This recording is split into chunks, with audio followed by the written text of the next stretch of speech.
Hello class, this is Team 3's text editor assignment for Module 5. So here is our text box with our menu strip, our tool strip, and our status label. So here we can open a file, new file, save, save as, close, cut, copy, paste, delete, select all, preferences, oath dialog, and about dialog. So we'll start off with the hard part. So oath dialog pulls that up. The about dialog pulls that up at the bottom as well. So if we start typing something, a little asterisk will appear showing that there is unsaved information. So if we try to close out, it'll come up with the little warning. Are you sure? There's unsaved. No. So if we go to save, it'll pop up the save as dialog since there is no file path currently. So if we name this presentation, we'll save it as a Team 3 file. So hit save and then boom, goes away. And then something else, the asterisk comes back again, try and close, come up with the same thing. We use a shortcut now, so Control S, it'll go away. And then let's also make this a little bit bigger. So, and then if we close and then open it back up, so we go to File, Open, go to Presentation, it'll still save right over here. So, if we select this, the cut, copy, and will activate, and the select all will disappear because it's disabled now. So if we'll cut it, we can paste. All right, it's on the clipboard. The clipboard was activated because there's something on there.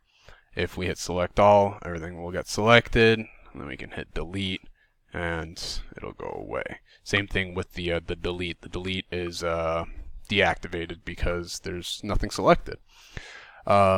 So obviously there's something unsaved here. So if we go to File and New, if we want to open up a new file, it has to close this one out because it's an SDI. It's a single document interface, right?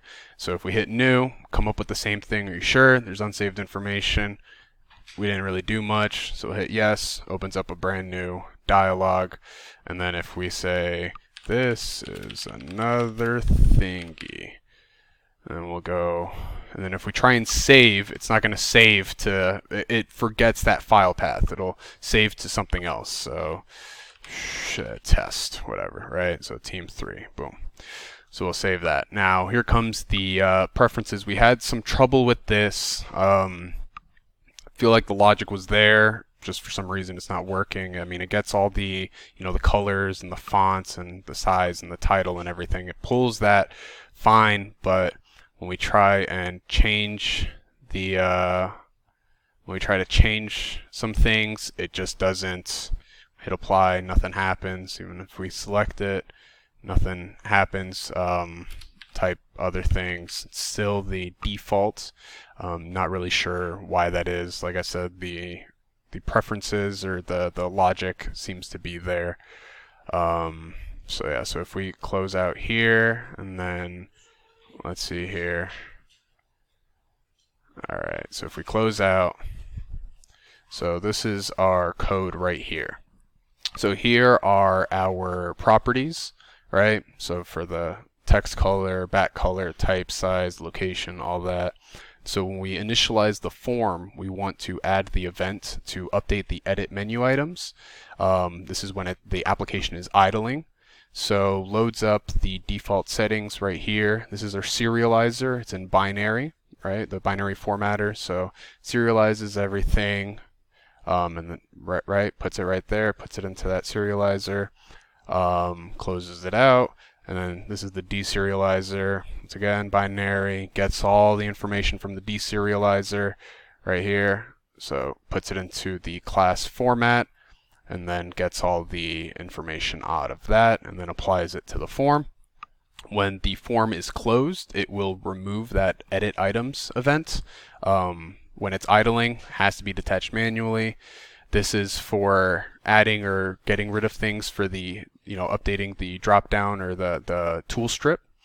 This is when it's idling the menu items, right? So for cut, copy, paste, delete, select all, if everything's selected, we don't need select all. If nothing's selected, then we don't need delete or copy or anything like that. This is for how we implemented cut, copy, paste, delete, right? So if this is for the menu strip, and then this is how we did those things. So text editor.cut, and then we changed the status strip. I guess I didn't show that, but we changed the status strip here.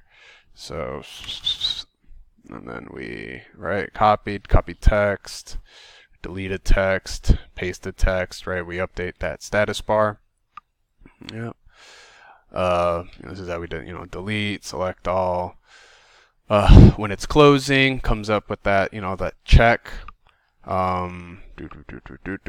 This is for our oath and about. This is how we did that. Like I said, I got that from last class. This is where we did the modeless preferences. Like I said, I feel like logically it makes sense. I'm sure we're missing something somewhere, but opens up the dialog, gets everything from the form, and then once you hit apply, it gets whatever's from the form and sets that from the preferences dialog, and then sets that to the main form.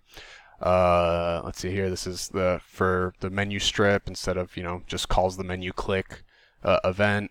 This is to save, so it adds that filter, right? And then opens up the save dialog. And then so this is the same thing. So close, cut, copy. Just calls all those methods. This is if it calls new, it'll check to see if there's any unsaved changes, and then save everything, or open up the default values and open up a new window, close out that one. This is for opening. It opens up the open file, has the filter. This is for saving. So this is if you already saved, or if you didn't save, then it'll open up that dialog. If it already did save, then it just serializes it, already has the file path, you're good to go. Same thing, the save as just pulls up the save. It's the same thing. And then this is to the check right here. So if it's not saved, pulls up with this message. And then as you can see as well, so every time the text is changed in the text box, it will add that little asterisk, and every time it saves, it will get rid of that asterisk.